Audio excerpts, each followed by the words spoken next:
Hello, everyone. I'm Harvey Brownstone, and today I'm thrilled to welcome a woman who is widely considered to be the most influential woman in Hollywood. She's the founder and president of the Hollywood Museum, located in the historic and beautiful Max Factor building just steps away from the Hollywood Walk of Fame. The museum is dedicated to the history and heritage of Hollywood, and it has the most extensive collection of show business memorabilia in the world, with 4 floors featuring over 10,000 treasures, including costumes, props, cars, personal artifacts, and vintage exhibits from our favorite classic movies and TV shows. The Hollywood Museum is one of the most popular sites for tourists and fans, and they've hosted star-studded gala events, including Oscar viewing parties, Emmy nomination parties, book launches, and memorials to Hollywood's elite. Our guest has an irrepressible and legendary passion for keeping Hollywood history alive. She is the highly respected and beloved Donelle Dadigan. Donelle, thank you so much for joining us. Oh, my pleasure. My pleasure. It's wonderful to be here today with you, Harvey. Before we talk about the museum, I want to pay tribute to your godfather, the legendary conductor and pianist Jose Iturbi. He was the first classical musician to receive a star on the Hollywood Walk of Fame for selling 1 million records. He appeared in many classic movies and worked with the greatest musical stars. And you created a foundation in his name, didn't you? Yes, my godmother and I wanted to pay tribute to my godfather and my godmother's better half. Well, actually, no, she was the better half. And, I have to tell you, it was such fun to be able to create it. And now, sadly, with my godmother having passed away more than a decade ago, I have continued with this. And it is so much fun to run into people all over the world, to meet people who, believe it or not, actually worked with him, or their parents worked with him, or their parents took them to a concert of my godfather, Jose Iturbi's, when they were young. Or there's just young people today who have no idea who he is, but they're very impressed with the fact that he was the first musician to sell 1 million copies of a record. They all thought it was Elvis Presley or the Beatles, but it was Jose Iturbi playing Chopin's Military Polonaise. And for that, he was awarded a star on the Walk of Fame. So there's something for everybody, much like the Hollywood Museum. And so now we pay tribute to my godfather by promoting classical music to folks all around the world with blockbuster concerts, as well as scholarships to young artists in the making. And it's very exciting to watch. I understand you're quite the musician yourself. You've got a music degree from UCLA, and you're a concert pianist and harpsichordist. You've been doing your homework. Oh, my goodness. Yes. Once upon a time. Very true. When I did my research to try to discover what ignited your interest in preserving Hollywood history, I was fascinated to learn that you come from a family of teachers. So it makes perfect sense that you would want to educate the public about the legacy of Hollywood. And what better way to do it than by creating a museum? Well, I thank you so much for saving that, Harvey. At one point in time, and I know that there must be a joke in here somewhere, my mother was a school teacher, my father was a school teacher, and I was a school teacher. And, for us, it was all about teaching and inspiring young people. Now, my dad taught school only for a few years and then decided this was not for him. I understand well before he was married and I came along. He got into real estate development, and my mother was a school teacher and enjoyed this profession tremendously. She was one of the most popular teachers in her school at her time. But sadly, when I was born, in the 50s and 60s, if a school teacher was pregnant and showed that she was pregnant, she could no longer stand in front of the class to teach. So my mother sadly had to retire. And then I was born, and then I became her number one and only student. So you know how that works. And as a result, I enjoyed it, and I taught school for 5 years and had the time of my life doing so, and enjoyed conversing with my mother about it and how wonderful this experience is, and watched young people's eyes light up when they either enjoy something or they recognize something or they're learning something. And so I realized, wow, later on in life when I wanted to give something back to the community. Let's do a museum. We can educate our public and we can entertain them at the same time. And it will all go hand in hand. And that's what happened many years later. Well, it's amazing how your destiny led you to be where you are now. After you left teaching, you became a real estate developer, which led you to acquire the Max Factor building, which wasn't even for sale and which really needed to be rescued. Well, I thank you for saying that. And that is 100% true. When I left teaching, I got an MBA and I put that to work. And part of the required studies, because I was studying finance and marketing, I had to intern, in quotes, underneath a pre-selected professional. And that's how I got my interest in selling real estate. My father was a real estate developer, but selling real estate was a complete different bird, as they say. And I realized I enjoyed this. And I met so many interesting people.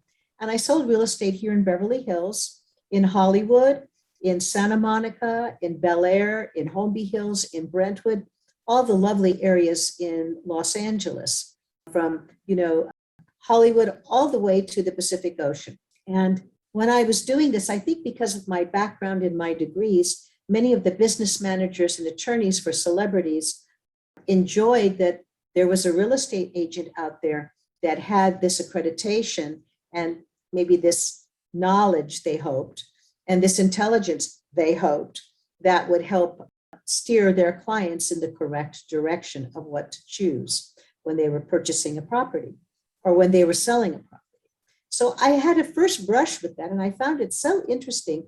And if I had only known at that time I was going to open the Hollywood Museum, I would have asked every one of my clients for some sort of souvenir from their professional career at that time when we closed the deal for each of them. By the way, could I have something to remember you by? And then I put it in the Hollywood Museum for everyone to see.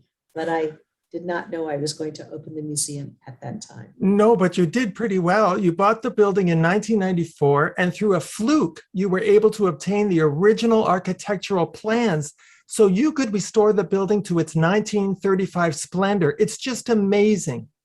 I was thrilled to be able to do that.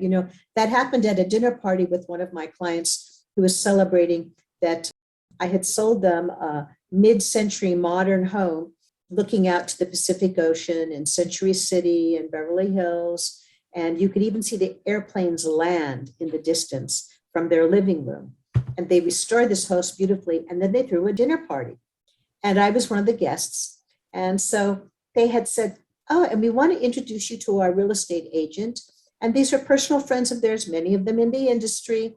And there was even this neighbor from that was just below them on the street below them that had come.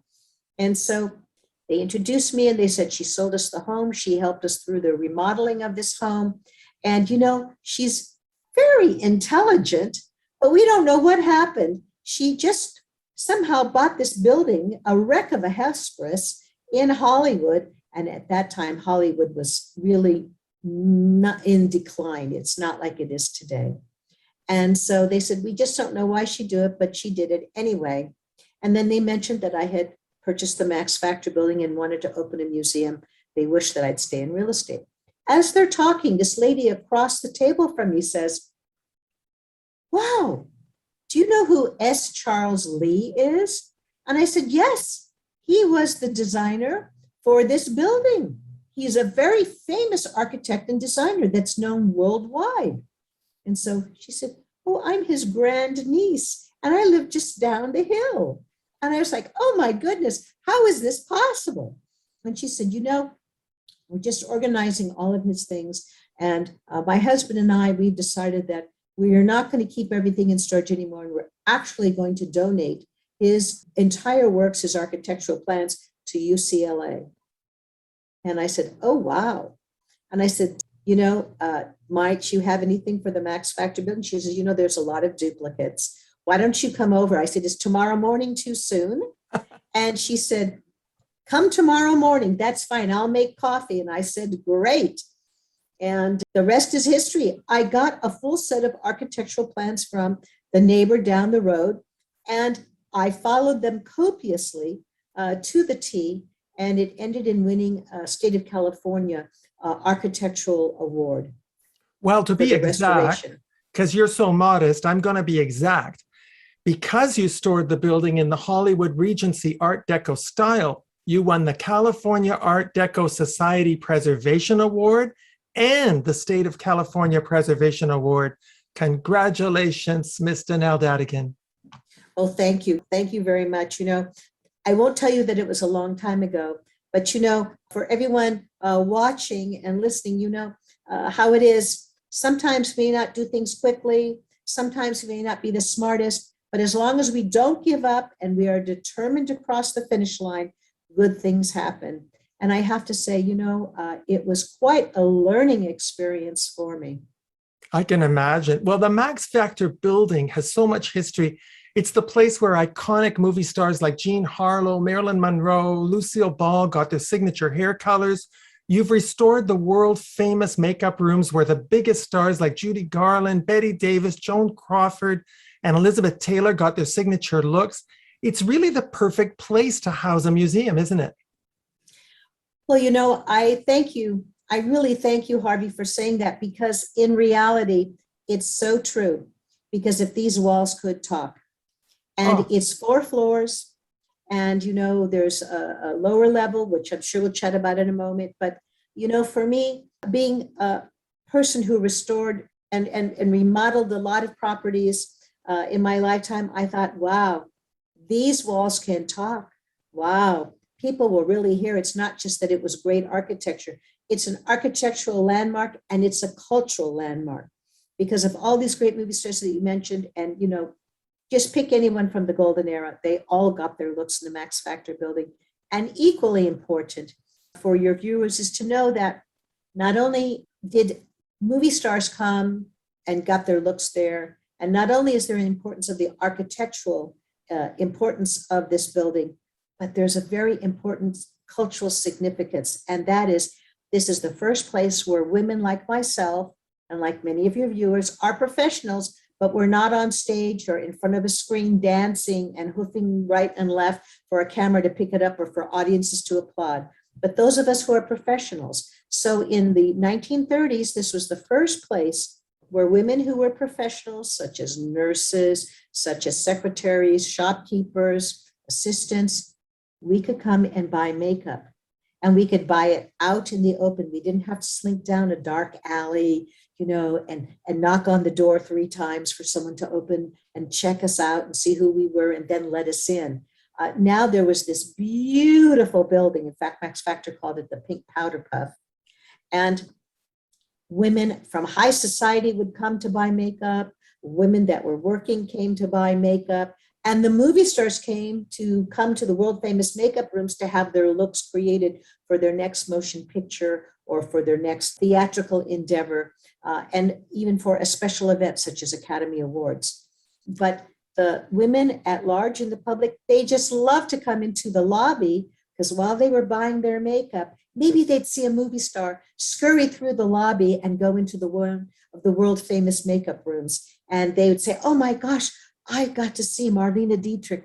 Oh my gosh, I got to see Mae West. That's from Once Upon a Time. And through the decades, through the golden ages and through the 60s and the 70s, it would have been Elizabeth Taylor, Debbie Reynolds, so many of them that people were crazy for. Merle Oberon and her striking looks. I even had a chance for Elizabeth Taylor to meet her just as I was opening the museum. But I digress. I will let you go on. Are you kidding me? I want to hear what happened when you met Elizabeth Taylor. Well, I had a fun time, and my mother was my best friend, and my mother was my partner in crime in this whole endeavor. And I always pay tribute to my mom, who's no longer with us for more than a decade now. But I have to tell you, my mother never told me, don't do this. This is going to just be a money pit. Don't do this. Hollywood, it's very unproven. Metro rail was being dug. The subway was going to go right down Hollywood Boulevard. There were some riots. There were protests. Most banks wouldn't loan money. In fact, all banks would not loan money on this building or in this area at the time. But my mother just kept telling me, if this is what you want to do, if you're sure about this, if you're willing to forego other things in life, if you've decided this is what you want to do, then you need to do it. You know, my mother was never one, I told you so, I told you so. She really was my right hand, my partner through my entire life. I received so much knowledge from my mom, and I always praise her for that. So my mom and I together were introduced to the beautiful Miss Elizabeth Taylor. And at that time, she was in a wheelchair and she had spiky white hair. You may remember that era in her life. Yes.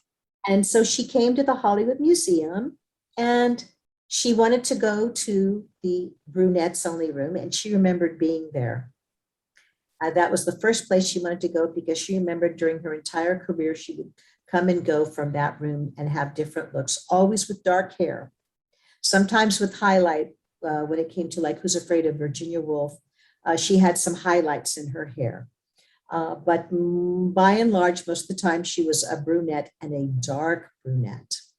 And we were in the room and we were chit-chatting, and she was telling me her memories. And pretty much it was like, she's looking at me and she says, in the same breath as everything else, she says, you know, you could be pretty good looking if you would just lose 30 pounds. Is that what she said?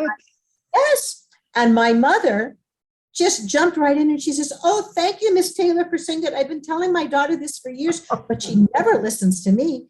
Thank you for saying that. And I'm thinking, oh my goodness, I have these two women telling me this. But you know, there's so many stories like this. And that's what the museum is all about for me. It's about creating family, growing a family, and having a place for all these celebrities to come, whether they're giving a tribute in the lobby to a friend, or participating in a book signing, or participating in one of our blockbusters exhibits. You know, it's not unusual us to have a minimum of 50 or more celebrities for each event.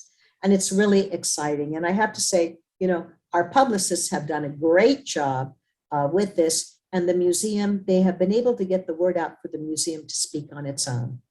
Oh, absolutely. Now, I want to talk to you a bit about the collection. I understand that your dear friend, Johnny Grant, the honorary mayor of Hollywood, left his entire collection to the museum. Yes, I'm very proud of that. You know, when I came to Hollywood, I had no friends. And it's an interesting thought. I was introduced to Johnny Grant, who's the honorary mayor of Hollywood, like you said, by the group that was restoring the El Capitan building at the time on Hollywood Boulevard. That's now a Disney theater. And he looked at me and he said, number one, you're too young to have bought this building. Number two, I hear that it's a group of developers on the west side of Los Angeles that own that building. And I smiled and I raised my hand and I said, well, I'm the developers on the west side. And yes, I have bought this building. And I'm just so thrilled to meet you, Mr. Grant. And I can't tell you, by the end of our first meeting, it was no longer Mr. Grant. He asked that I call him Johnny Grant. And from then on, you know, we saw each other 4 or 5 days a week. We had breakfast together almost every morning. We had lunch together occasionally, and we had dinner once in a while in the evenings, or when he had to make an appearance, I would be his plus one. Yeah, I'm just so touched by that because I think he saw something in you, and it's so beautiful that your commitment to preserving Hollywood history was appreciated by someone like that. A number of years ago, I was in Las Vegas when Debbie Reynolds had her hotel, and she had a museum there of Hollywood memorabilia. Were you able to get any items from her collection? Well, you know, it's a very interesting story. And in fact, Johnny Grant introduced me to Debbie Reynolds. Johnny was a very good friend of hers. And he used to say to her, Debbie, you have the collection. Dee Dee, you have the building. You should get together and you should do this together. And it would have been wonderful, but it didn't work out, sadly. And, you know, she sold quite a bit, but I hear that there's still a lot more in her collection that her son has now. But she was an avid collector, and she collected when nobody thought about collecting. You know, nobody thought that there was an interest in it or maybe a value to it. And the stories, that could have been told are tremendous. And I hope through the Hollywood Museum, we're able to tell these stories in Monroe. Oh, absolutely. Now, you bought the Max Factor building in 1994. The museum opened in 2003.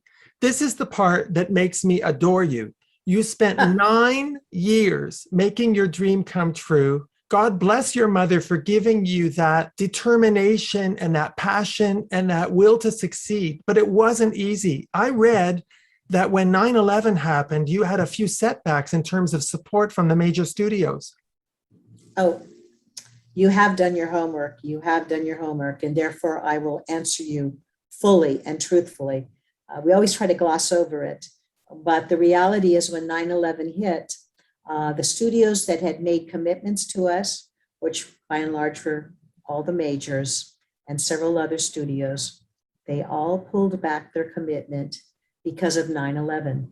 They could not allow any discretionary dollars being spent to go towards something like a museum when they had to spend it now toward studio security. Security of the whole studio lot and security of everyone who came on that lot. Security of staff, security of all of the executives, security of all of the stars, all of the day players, everyone. And so all of a sudden, these large fences and gates were built. All of a sudden, security staff was not quadrupled. It was probably increased tenfold. And the quality of security was just unheard of. But I'll tell you, once you went on one of those studio lots, you were safe and you knew it. And that was what was important. It was a real letdown for me and a real setback for me. But I will tell you, Johnny Grant said to me, kid, if you're going to give up now, I don't know. He used to always tell me, I see bigger plans for you. I'm sure you're going to figure out how to do it. And when you do open the museum, don't open it unless it is, and his words were, chock full. And so that's when I started collecting. I had no choice. My mom was a collector. She loved to collect beautiful things. My dad was a collector. He loved to collect old automobiles. And so here was my chance now to collect something different. How did you start amassing the collection? I mean, I know you got from Johnny Grant, but you got so much more than what Johnny Grant left you. Yes. I think my first big purchase was the Marilyn Monroe USO dress that she wore when she entertained the troops in Korea. And that was also the same dress that she wore on her honeymoon with Joe DiMaggio when they went to Tokyo. And so the entertaining the troops in Korea was just a hop, skip, and a jump from Tokyo. And interestingly enough, that dress has a great story. If you have a moment, I'd love to tell it to you. Oh, please, yes. It was custom made by her favorite dress designer, Seal Chapman, here in Los Angeles. And Seal made this dress for her in several different colors.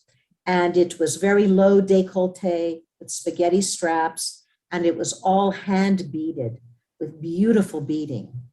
And the beading was a very interesting iridescent dark color. So depending how the light hit it, you either didn't see the beads or the beads would have some sort of a glint or shine to it. It was just beautiful. And of course, it was figure fitting. Just one of the things about Marilyn Monroe is that if she was a size 8, she was going to get into a size 6. If she was a size 10, she was going to wear a size 8.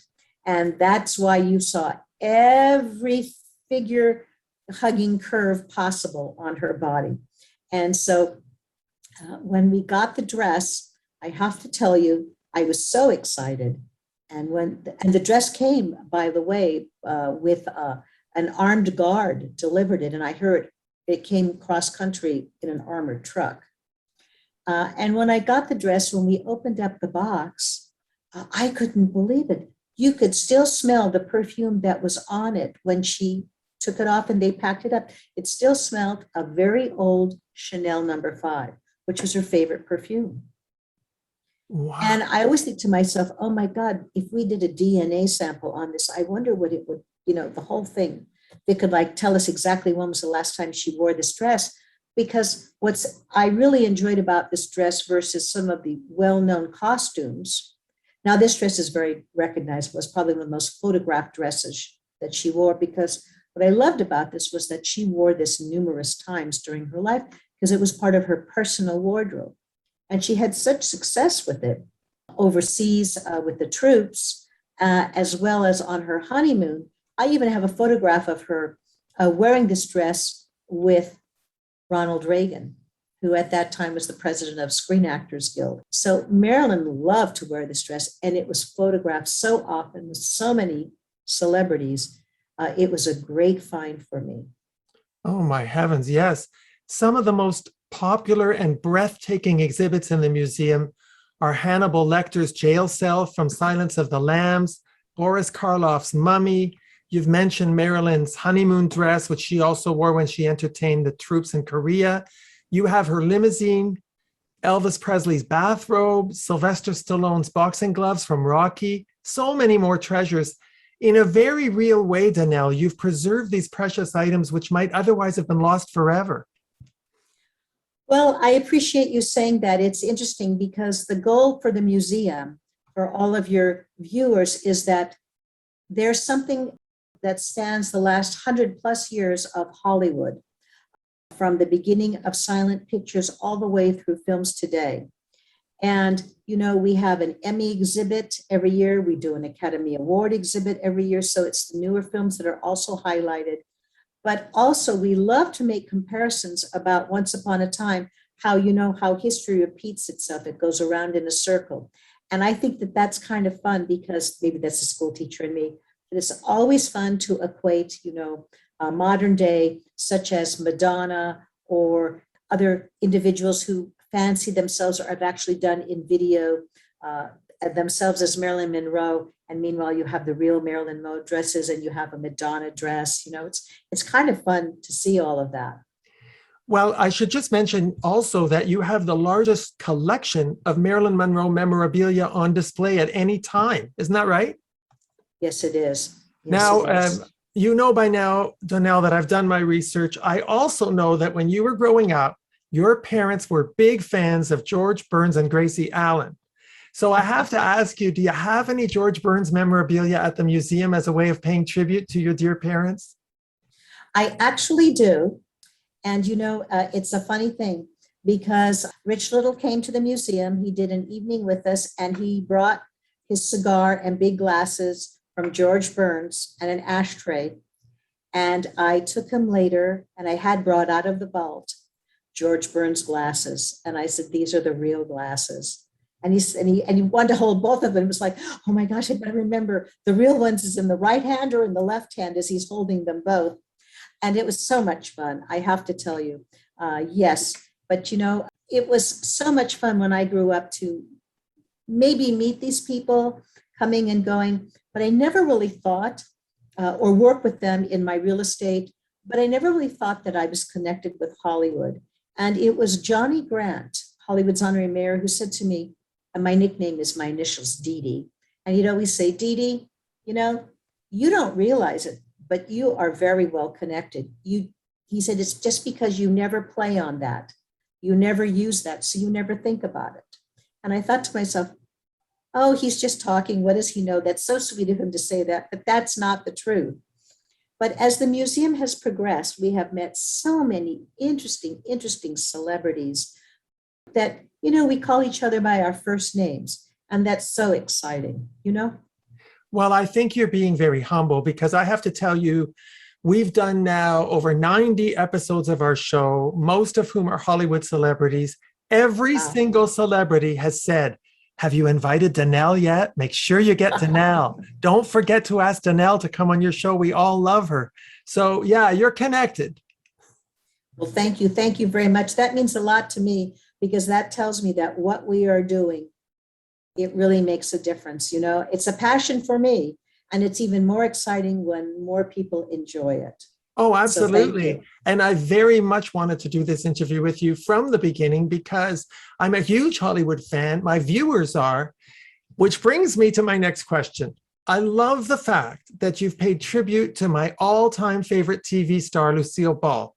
You have an I Love Lucy exhibit in the Redheads Only room, and I understand you had a big event to launch that exhibit where Lucy's daughter, Lucy Arnaz, and her granddaughter were present.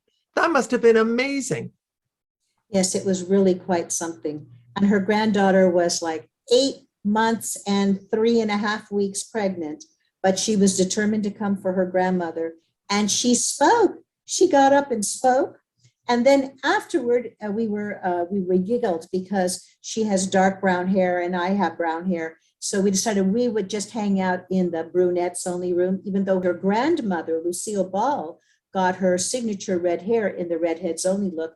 When Max Factor decided to take her from, she was naturally in mousy brown, to quote her daughter Lucy, but she was had this natural mousy brown color. But when she came to Hollywood as a blonde, and that was not the best color for her. But it was Max Factor who returned her to an auburn, and then gave her a little bit more red. And with the invention of three-strip Technicolor, he kept heightening it. And it was a really eye turner. I mean, when she was on the camera, that's all you saw. It didn't matter who was standing next to her. You saw Lucille Ball and that red hair.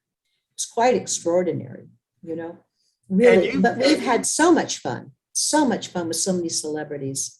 Yeah, I was going to ask you about that. You've had so many important events at the museum. One of our guests, Catherine Cermak, who wrote a book about working for Bette Davis, she had her book launch there, I believe. That must have been quite an evening too. She did. She had her book launch. And I want to tell you that quite a few celebrities got up and spoke and told fun stories. That's why I'm not mentioning their names, but told stories that a lot of us didn't know about and should never be printed and probably should never be repeated. But in true Bette Davis form, she was one in a billion, this woman.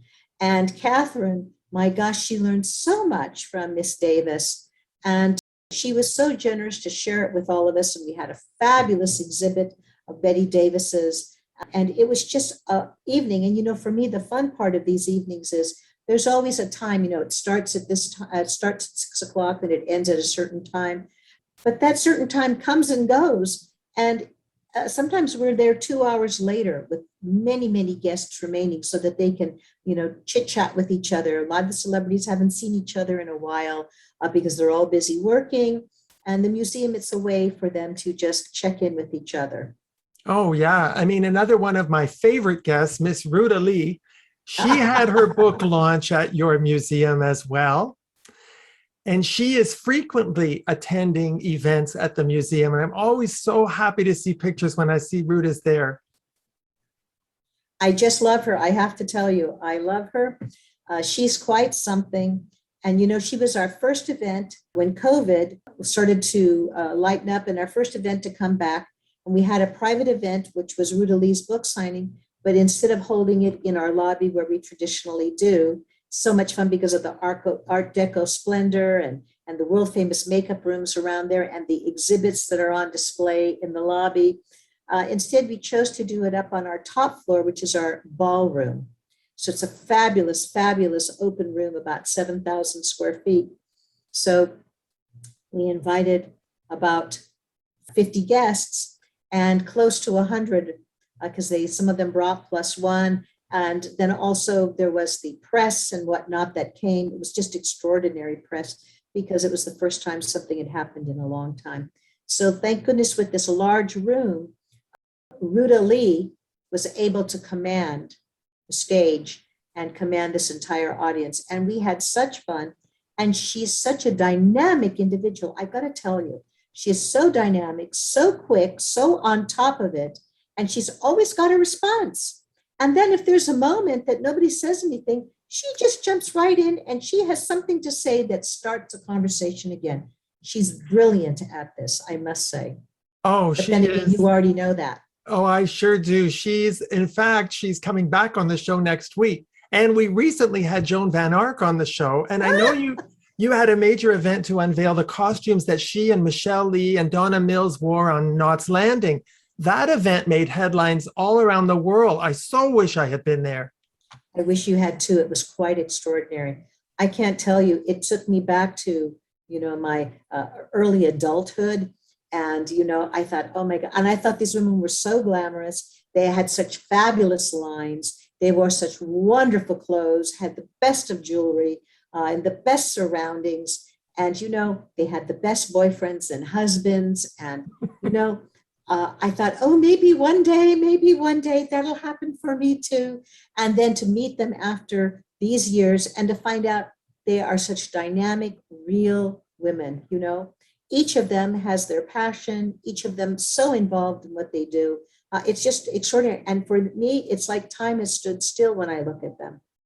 It really has. And the museum seems to be the glue that holds the community together. I mean, another example, you had an event where both the Bionic Woman, Lindsay Wagner, and the $6 Million Man, Lee Majors, were there together. I mean, how awesome is that?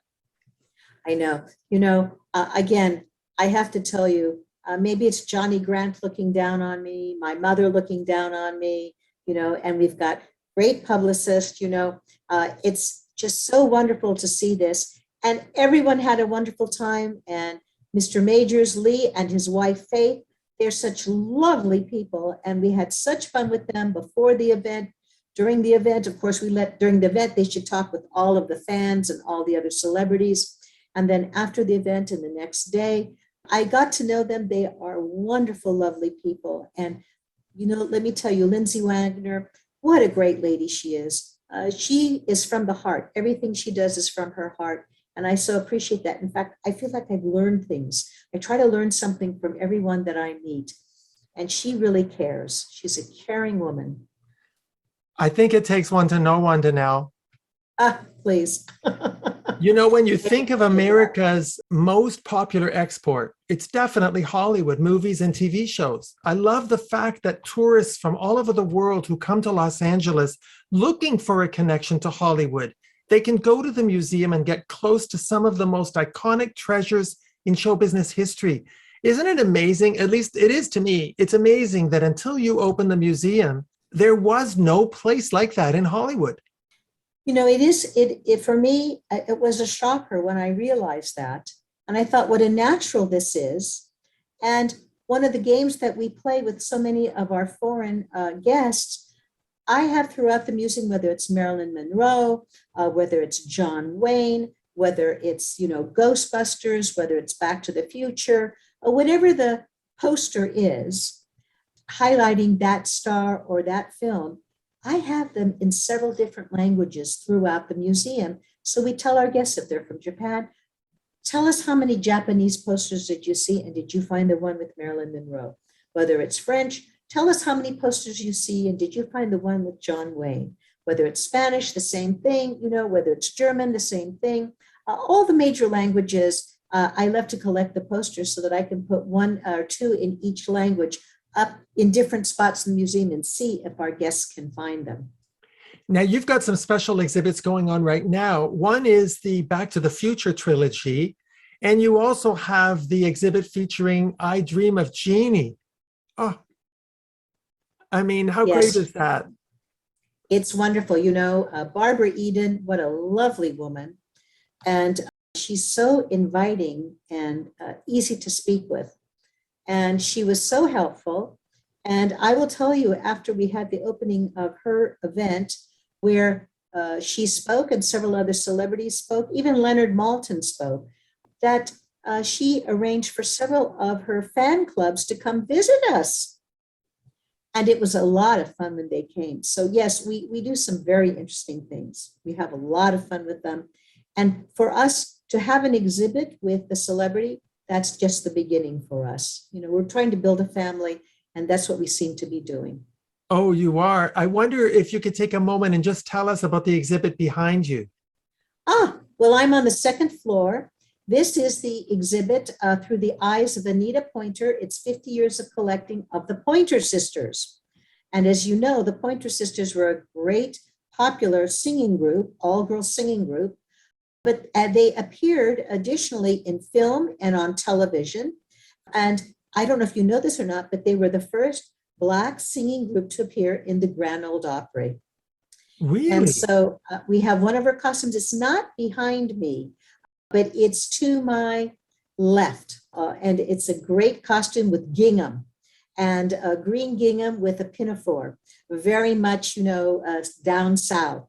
and it's very cute. And all the sisters wore that in different colors. But we're thrilled. We have all of the gold records, all of the platinum records, their awards, and we have monitors throughout showcasing when they appeared either, in the movie Car Wash, when they appeared, when they were singing on the Carol Burnett show, whether it was the Flip Wilson show, whether it was Laugh-In, I could go down the list. And they're all there, all these costumes with the clips, so that you can see the Pointer Sisters singing or doing skits with the comedians in these costumes that are on display. Now, there's a rumor floating around that you've got a very special exhibit coming around Halloween. Is that right? Maybe. Which one is that? Come on, tell it to me. Which one is that, Harvey? I've heard rumors, but I don't want to spoil any secrets.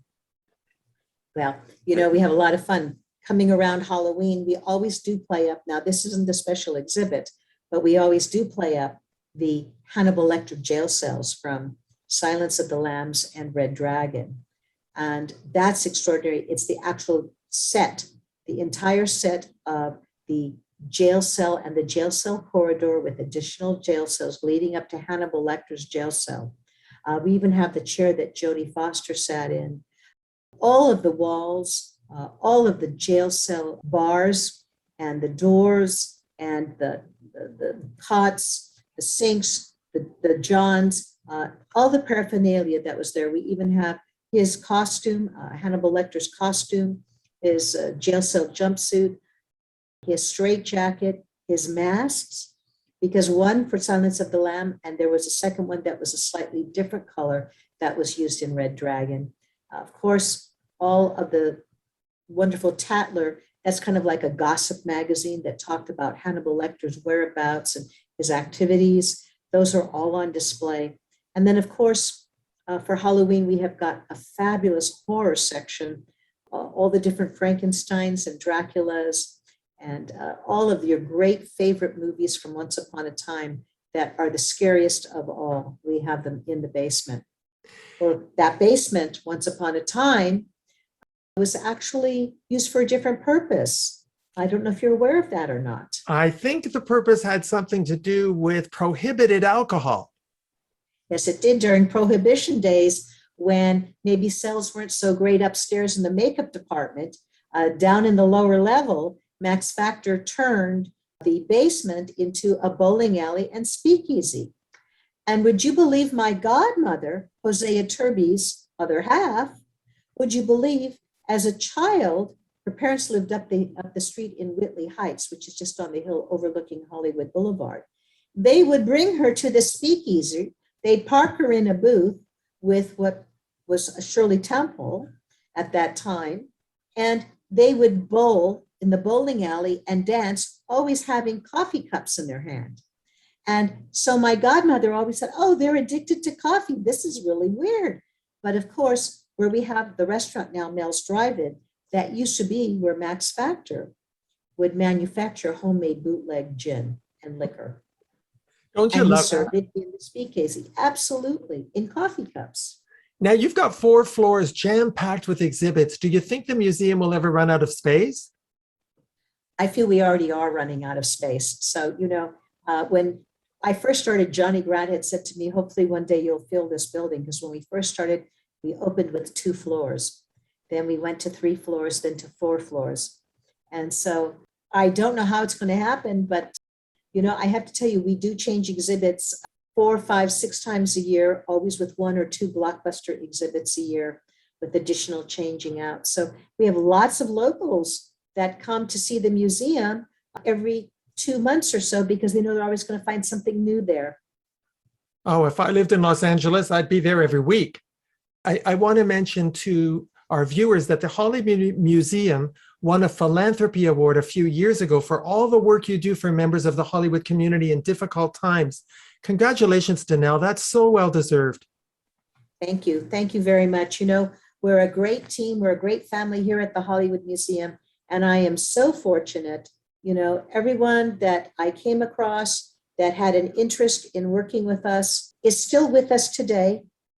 And many of them have entertainment backgrounds. They were either acting themselves or writers or they worked for celebrities. So they've all got stories that they can tell when they chit chat with our visitors. Now, I want people to also know something very important. It's important to me. This is not a government-run museum. You are not loaded with public funding to help you with publicity. And you've just been through a pandemic that isn't really over yet. And I want people to understand the hardship that you and the board must have gone through during the pandemic to try to keep the museum going. Well, I appreciate you for mentioning that, because I have to tell you, it was not easy. We don't rely on government funds. We don't get government funds. And I'm very proud to say that all of our staff, I don't like the word employees, so I say staff, all of our staff, they all remained on salary throughout the pandemic. And we did other things together. We had activities together. We thought and plotted about new exhibits, created other things, made repairs, did what we needed to do. And now the museum that is opened post-pandemic is better than ever. And I'm proud to say that because of COVID-19 and all of the issues that come with it, we have done so much with our ventilation system, in that we now have special filters that are used in schools and in hospitals, as well as we have installed bacteria killing UV lights, those blue lights. And so they kill germs, they kill allergens and pollens, and they kill the bacteria and germs that cause COVID-19. 99.9%, that's what it said in my warranty. And, you know, trying to do our best. Plus, we spray down the entire open area floors on each floor every night, so that in the morning, you know, whatever may have lingered or whatever, it's been neutralized. I want to mention to our viewers as well that you can get all the information you need about the Hollywood Museum by going to thehollywoodmuseum.com. And they're also on Facebook and Instagram. And if you're a true Hollywood buff like I am, please consider making a donation to this most worthwhile and entertaining museum. All the information is on the website, isn't it, Donelle? Yes, yes. Thank you so much. I so appreciate it. I must tell you. Thank you so much. Well, it's been a pleasure today. It's important to me. And I have to also say that on top of running the Hollywood Museum, you're one of the most beloved philanthropists in America. You're the chairperson of the Hollywood Historic Trust, which controls the sidewalks with all of the stars of the Hollywood Walk of Fame. And you're involved with the California Film Commission, and you're a national board member of the Smithsonian and many other organizations. I don't know how you find the time to do so much volunteer work, Donelle. You know, it's what it's all about. We all work very hard. I still work hard at my business to be able to fund all these other activities. But, you know, when you find something that you love, there isn't enough hours in the days for you to be able to do as much as you want to do. So I thank you for calling it all out. Well, I think it's your parents. You know, they both started out as teachers. They taught you the importance of giving back to the community. I really think it's them. You know, I have to agree with you. Both my mother and father and my godparents, they all taught me this. When my father passed away when I was young, my godfather, Jose Iturbi, took over my tutelage. And that was part of the education, to learn to give back. So I thank you for saying that. That is so true, Harvey. Thank you. Well, I have only one last question for you, and it's a question that I've discussed with so many of my guests who have very strong opinions. I promised them all that I would ask Donelle, because you really exemplify the preservation of classic Hollywood with all its glamour and prestige. The industry has changed so much in the last decade. We still have movie stars and TV stars, but the whole concept of what it means to be a celebrity has changed because of reality shows and streaming platforms and social media. Do you think that present day Hollywood carries the same prestige and glamour as the golden age of Hollywood? It's a different type of glamour. I mean, maybe we should call Ruta Lee. Maybe we should call the ladies from Knots Landing. But, you know, for me, I've studied this. I've been a student of this, and I recognize that in each generation, the word prestige has a different meaning and a different connotation. And so for young people in their teens and early 20s, prestige means doing different things than the acquired prestige one would have if they were in their 50s. So I think each generation, the concept of the glamour of Hollywood changes. It's just like we've had how many different versions of Marilyn Monroe? You know, there's been several different versions for each generation. There's been a young actress or a young singer that has come up to be a similar type of symbol as Marilyn Monroe was. And so I appreciate that. But I think that because there's room for everybody, and because everyone's idea from each generation changes, that's why our museum is so filled with so many icons, because they're all recognizable for different reasons, whether it's the epitome of what you think prestige is, or was, oh yeah, that last generation, that person, they were supposed to be so exciting, so hot, so entertaining, but they are nothing next to someone that we think of today. So again, it goes back to a learning experience, education, and entertainment. Well, Donelle, it's been such a pleasure talking with you and celebrating the Hollywood Museum. I admire you tremendously for everything you've done to educate, inspire, preserve, and celebrate the incredibly important legacy of Hollywood for generations to come. And yes, you're right that every generation has its definition of prestige, but there are some people like you, Donelle Dadigan, that will always be pure class. And it was an honor to have you on our show.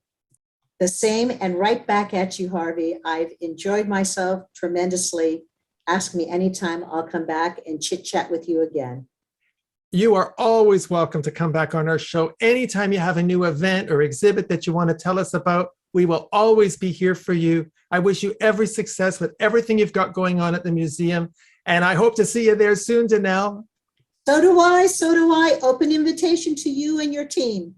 Any day, anytime, any event. Thank you. Our guest has been the fabulous and spectacular Queen of Hollywood, Donelle Dadigan. My name is Harvey Brownstone. Thank you to our producer, Steve Silver. Thank you all for joining us. See you next time. To find out more about the Hollywood Museum, click on the link above. Remember to subscribe to the Harvey Brownstone Interviews YouTube channel, and be sure to check out more great interviews with Harvey Brownstone on harveybrownstoneinterviews.com.